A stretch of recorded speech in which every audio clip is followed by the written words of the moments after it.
presentado por José Luis Gordillo. Bueno, vamos a hablar de un tema muy bonito titulado Dios y la idolatría.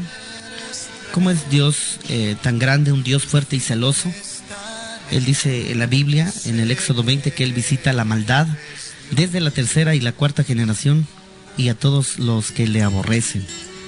Sabemos que tenemos un Dios celoso, un Dios fuerte, un Dios valiente, un Dios que derrota a sus enemigos, un Dios que ha estado con el pueblo de Israel y lo podemos leer a través de la Biblia, a través de los libros históricos, a través del Pentateuco que Dios ha dejado, a través de sus siervos que escriban esa palabra. Y bueno, vamos a leer en la palabra de Dios sobre el reinado de Acab. Esto es en Primero de Reyes 16, capítulo 16, versículos 29 hasta el 34. Dice la palabra: comenzó a reinar Acab, hijo de Omri, sobre Israel en el año 38 de Asa, rey de Judá. Y reinó Acab, hijo de Omri, sobre Israel en Samaria 22 años. Y Acab, hijo de Omri, hizo lo malo ante los ojos de Jehová, más que todos los que reinaron antes de él. Porque le fue ligera cosa andar en los pecados de Jeroboam, hijo de Nabat, y tomó por mujer a Jezabel, hija de Ed-Baal, rey de los Sidonios. Y fue y sirvió a Baal y lo adoró, e hizo altar a Baal en el templo de Baal que él edificó en Samaria. Hizo también Acab una imagen de acera, haciendo así Acab más que todos los reyes de Israel que reinaron antes que él, para provocar la ira de Jehová, Dios de Israel. En su tiempo, y él de Betel reedificó a Jericó a precio de la vida de Abiram, su primogénito, echó el cimiento, y a precio de la vida de Segub, su hijo menor, puso sus puertas, conforme a la palabra que Jehová había hablado por Josué, hijo de Nun. Y bueno, esto es lo que dice la palabra, y vamos a orar la palabra de Cristo en esta hora. Padre, te damos gracias en el nombre de Jesús, te agradecemos por la oportunidad que nos das de predicar tu palabra en este programa Evidencias del Espíritu Santo. Te honramos, te glorificamos porque eres el Rey de Reyes, el Señor de Señores. Tú eres fuerte, celoso y valiente.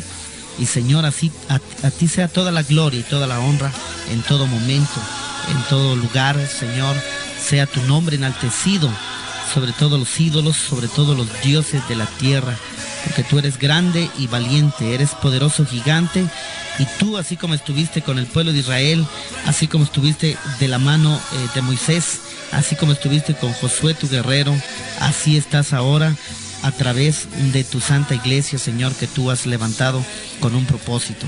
Te damos toda la gloria y toda la honra porque el Dios fuerte de Israel ahora es nuestro Dios. Te damos toda la gloria y toda la honra porque hemos sido alcanzados por tu gracia y por tu misericordia. Toda la gloria y toda la honra y majestad es para ti. Todo imperio y potestad, Señor, está debajo de tus pies. Tú eres el gran yo soy, el eterno, el principio y el fin, el que vive y reina para siempre. Muchas gracias, Dios mío, te damos en el nombre poderoso de Jesús, y te agradecemos también, Espíritu Santo, por estar con nosotros en esta cabina y también por estar ahí con mis hermanos y mis hermanas y todos los amigos y amigas que están escuchando en esta hora la radio. Bendice sus vidas, Señor, sus corazones.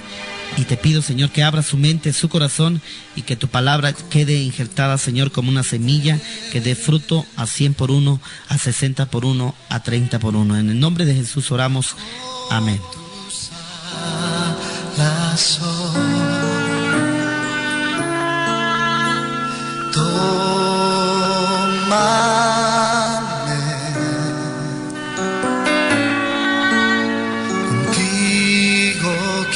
Bueno, y la Biblia dice que Dios no comparte con nadie más su gloria. Por eso hay ahí el misterio de la Trinidad de Dios.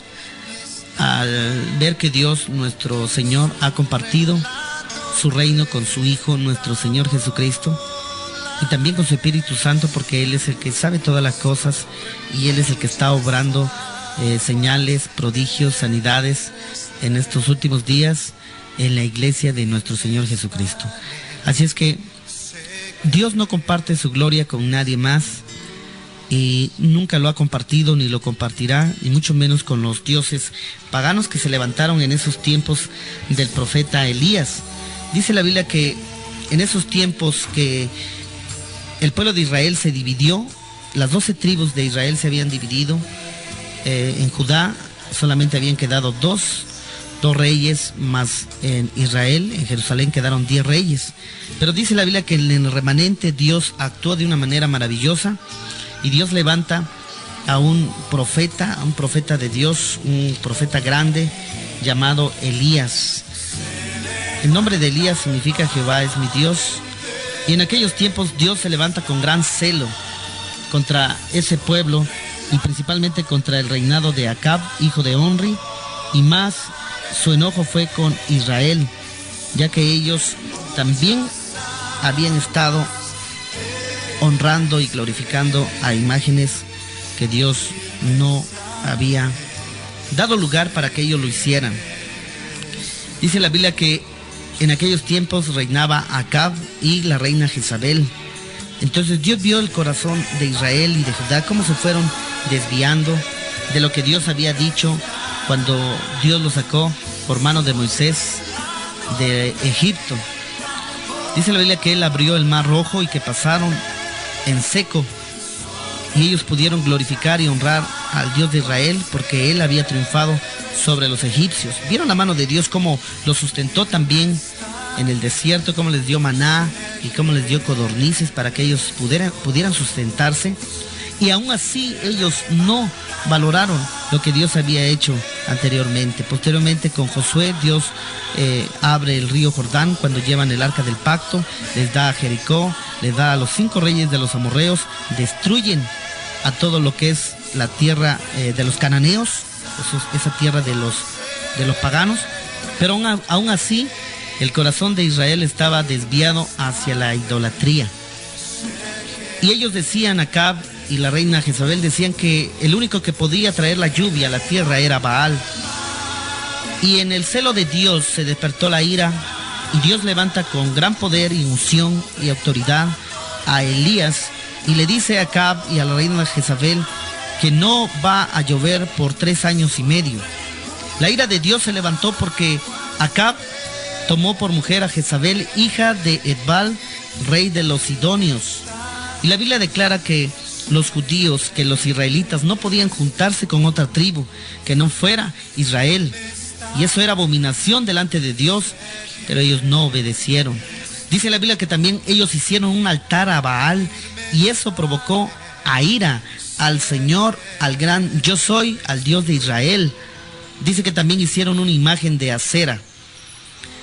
Entonces Dios, el Señor, como es fuerte y celoso, Él no toleró la idolatría de Acab. Y Acab, dice la Biblia, que fue uno de los reyes que desvió más el corazón del pueblo de Israel hacia la idolatría. Y vemos a nuestro Dios que, por cuanto están ellos retando a Dios y declarando que Baal es el Dios de ellos, Dios levanta a Elías y les manda a decir que por 3 años y medio no va a llover en toda la tierra. Y dice la Biblia que entonces Elías Tisbita, que era de los moradores de Galaad, dijo a Acab el rey: vive Jehová, Dios de Israel, en cuya presencia estoy, que no habrá lluvia ni rocío en estos años, sino por mi palabra. Y vino a él palabra de Jehová diciendo: apártate de aquí y vuélvete al oriente y escóndete en el arroyo de Querit, que está frente al Jordán. Beberás del arroyo, y yo he mandado a los cuervos que te den allí de comer. Y él fue e hizo conforme a la palabra de Jehová, pues se fue y vivió junto al arroyo de Querit, que está frente al Jordán. Y los cuervos le traían pan y carne por la mañana, y pan y carne por la tarde, y bebía del arroyo. Pasados algunos días se secó el arroyo porque no llovió sobre la tierra. La Biblia dice que Dios levanta a Elías con ese propósito y lo manda a que se esconda Elías, a que huya. Y dice la Biblia que Dios sostuvo a Elías. Qué fe tan grande de Elías. Yo me pongo a pensar, si él había predicho que no iba a llover en 3 años y medio, esa misma sequía también a él le afectó. Pero más como estaba la mano de Dios con él y sobre él, Elías fue sustentado sobrenaturalmente. A mí me fascina leer esta parte donde dice que los cuervos sostenían a Elías. Dios mandaba a los cuervos, animales comunes, para que le dieran de comer a Elías. Dice la Biblia que ahí en el arroyo de Querida, ahí tomaba el agua que debía de saciar a Elías enfrente del río Jordán. Y dice que los siervos le traían pan y carne por la mañana y en la tarde pan y carne también. ¿Cómo es Dios tan grande que Él sustenta aún en las necesidades más sencillas, más pequeñas? Dios sustenta a su profeta como Él lo había prometido. Dice la Biblia que el rey Acab, por el contrario, mandó a sus profetas a guardarlos, a esconderse en una cueva, a guardarse. Y dice la Biblia que llama a su siervo, el rey Acab, a Abdías, que era su mayordomo, y le dice que él sustente a todos sus profetas, que él los guarde de esa gran hambre que estaba en Samaria también. Dice que la Biblia que los escondió de 50 en 50 en cuevas y los sustentó con pan y agua. También le dijo el rey Acab a Abdías, le dijo: ve por todo el país y ve en todas las fuentes de las aguas y a todos los arroyos, a ver si acaso hallaremos hierba para que conservemos para la vida de los caballos, de las mulas, de las bestias que ellos tenían. Ese rey, previendo todo lo que iba a acontecer, pero sabemos que en la mano de Dios, cuando todo es bajo la voluntad de Dios, nada puede detener lo que Dios tiene preparado para el mundo y para los seres humanos. Esa palabra había salido de Jehová y él había declarado que no iba a llover 3 años y medio, por cuanto la idolatría del pueblo de Israel era grande, era manifiesta. Ellos no adoraron, no respetaron al Dios de sus padres, al Dios de Israel, al Dios de Abraham, de Isaac y de Jacob. Ellos pronto se olvidaron que los había sacado con mano poderosa, y no solamente con mano poderosa, sino con las manos llenas de oro, de tesoros de los egipcios. Porque esa fue la promesa de Dios para su pueblo de Israel, que no los iba a sacar con las manos vacías. Mas sin embargo, aquí Acab había desviado su corazón a la idolatría, y por lo tanto Dios no permitía eso, y por eso manda esa sequía con ese propósito, para que el pueblo de Israel se arrepintiera, para que tuvieran ellos temor de la palabra de Dios, temor de Jehová. Pero dice la Biblia que ellos, por el contrario, quisieron, y realmente así lo hicieron, enfrentarse a un Dios todopoderoso. Quisieron no respetarlo, pero Dios había hecho cosas grandes por medio de Elías. Dios le había dicho a Elías, y Dios lo sustentó en el arroyo de Querid. Como habíamos comentado, los cuervos le llevaban pan y carne, él bebía agua del arroyo de Querid hasta que se secó. Hasta que ese arroyo se secó. Entonces Elías empezó, me imagino que empezó a sufrir esa sed, pero Dios tenía algo preparado para él y lo manda a un lugar con una viuda, la viuda de Sarepta. Dice la Biblia que Dios tenía que sostener a Elías y todo el pueblo tenía que perecer de sed y de hambre, por cuanto ellos habían vuelto su corazón a la idolatría, por cuanto ellos no se habían sujetado a lo que Dios había designado en su corazón. Y dice la Biblia que vino luego a él palabra de Jehová diciendo: levántate. Dios le dijo a Elías: vete a Sarepta de Sidón y mora allí. He aquí que yo he dado orden allí a una mujer viuda para que te sustente. Entonces dice la Biblia que él se levantó y se fue a Sarepta, y cuando llegó a la puerta de la ciudad, he aquí una mujer viuda que estaba allí recogiendo leña, y él la llamó y le dijo: te ruego que me traigas un poco de agua en un vaso para que beba. Dice la Biblia que Elías estaba muriéndose ya de sed. El mismo profeta que predijo esa sequía estaba muriendo de sed, pero sabemos que Dios lo sustentaba. Y yendo ella para traerlo, dice que él la volvió a llamar y le dijo: te ruego que me traigas también un bocado de pan en tu mano. Y ella respondió: vive Jehová tu Dios, que no tengo pan cocido, solamente un puñado de harina tengo en la tinaja y un poco de aceite en una vasija.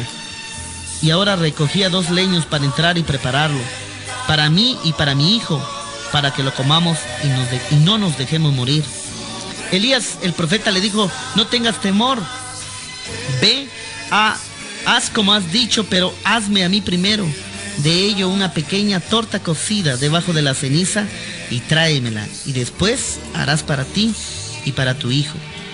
Porque Jehová, el Dios de Israel, ha dicho así, la harina de la tinaja no escaseará, ni el aceite de la vasija disminuirá, hasta el día en que Jehová haga llover sobre la faz de la tierra.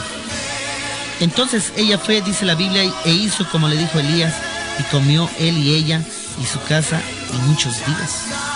Y lo más maravilloso de esta palabra, hermanos que me escuchan, es que Dios cumplió lo que había prometido. Y la harina de la tinaja no escaseó, ni el aceite de la vasija menguó, conforme a la palabra que Jehová había dicho por medio del profeta Elías. Dios sustentó a Elías y también a la viuda y a su hijo. Dice la Biblia que la harina seguía, no escaseaba, mucho menos el aceite menguó, no se terminó, porque Jehová estaba sustentando a ese profeta y también a esa viuda que le había dado de comer a Elías y a su hijo. Dios es tan grande y maravilloso que estamos viendo que como Dios manda un juicio sobre el pueblo de Israel y manda una sequía grande a ese pueblo de Israel. Dios se había enojado, se había enardecido por cuanto ellos estaban adorando a ídolos. Pero Dios en su infinita misericordia sabía que el pueblo, a través de esta llamada de atención, ellos tenían que volver al corazón de Jehová. Muchas veces son los problemas los que nos hacen volver a Dios. Es cuando Dios nos suelta de su mano, es cuando nosotros buscamos y clamamos y decimos, Señor, perdóname. Muchos hermanos que han conocido a Jesucristo, que han conocido el verdadero evangelio glorioso de nuestro Señor, se han apartado del camino de Dios y han regresado a las filas del mundo. Algunos han regresado al alcoholismo, algunas mujeres se han ido a la prostitución, algunas personas se han ido a la drogadicción. Pero en esta hora yo quiero decirte, hermano, hermana, amiga que me escuchas, amiga, que no es tarde para arrepentirse, porque Dios ve la aflicción de tu corazón. Cuando tú decides ya no servirle a Dios, Él no te va a obligar a que tú le sirvas. Él es un Dios de orden, Él es un caballero.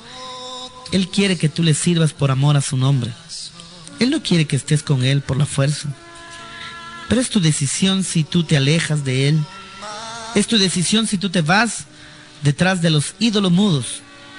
Es tu decisión. Sabemos que Dios ha permitido y te ha soltado de su mano con un propósito para que tú te humilles delante de Él y reconozcas que el Dios Todopoderoso, Él es el único que te puede salvar y sustentar. Así como Elías estuvo en esta casa de la viuda, dice que enfermó el hijo de la viuda y dice que la enfermedad fue tan grave que no quedó en él aliento. Y la viuda le dijo a Elías, ¿qué tengo yo contigo, varón de Dios? ¿Has venido a mí para traer a memoria mis iniquidades y para hacer morir a mi hijo? Él le dijo, dame acá tu hijo. Y él lo tomó y dice que lo llevó en el aposento donde él estaba y lo puso sobre su cama. Y clamando Elías a Jehová, dijo, Jehová Dios mío, aún a la viuda en cuya casa estoy hospedado has afligido, haciéndole morir a su hijo. Y se tendió sobre el niño 3 veces y clamó a Jehová y dijo, Jehová Dios mío, te ruego que hagas volver el alma de este niño a él. Mire qué maravilloso milagro. Dios es tan grande que a pesar de que el niño ya no tenía fuerzas y se había muerto, Dios le dice a Elías que va a resucitar y se puso sobre el niño 3 veces y el niño resucitó. Dice la Biblia, y Jehová oyó la voz de Elías y el alma del niño volvió a él y revivió. Tomando luego Elías al niño, lo trajo del aposento a la casa y lo dio a su madre y le dijo, Elías, mira, tu hijo vive. Entonces la mujer dijo a Elías, ahora conozco que tú eres varón de Dios y que la palabra de Jehová es verdad en tu boca. Qué maravilloso es saber que Dios sustenta al profeta Elías y sustenta a todos aquellos que están tomados de la mano de Dios. No importando la crisis que venga, no importando los problemas que tengamos, Dios sabemos que nos sustenta en toda necesidad. Él es el que hace y el que obra maravillas en nuestras vidas. Él es el único que no nos ha soltado de su mano. Quizás en estos momentos te haga falta trabajo, tienes deudas, pero hermano, no olvides que Dios es tu proveedor. Él es el que te sustenta. No importando los problemas que estés pasando, Él es el que te ayuda, Él es tu ayudador. Aquí esta viuda que estaba ayudando a Elías y que lo estaba sustentando, nuevamente enfrenta ese problema de que su hijo se había muerto, pero como Dios estaba con Elías, Dios resucita a ese niño y le da vida nuevamente. Estamos viendo que esta fue una de las partes muy necesarias que tenía que pasar Elías, porque él estaba pasando esa hambre, esa sed, no porque Elías hubiera fallado, no porque Elías no fuera obediente a Dios, sino porque el pueblo de Israel había provocado a ira al Dios Todopoderoso, al Señor de Israel. ¿Cuál es el problema que había atacado para que Dios tomara esa decisión de no mandar lluvia? La idolatría. Esto fue presentado por José Luis Gordillo. Contacto 963-135-9917. Facebook José Luis Gordillo. Página www.teologiamasmenos.blogspot.com.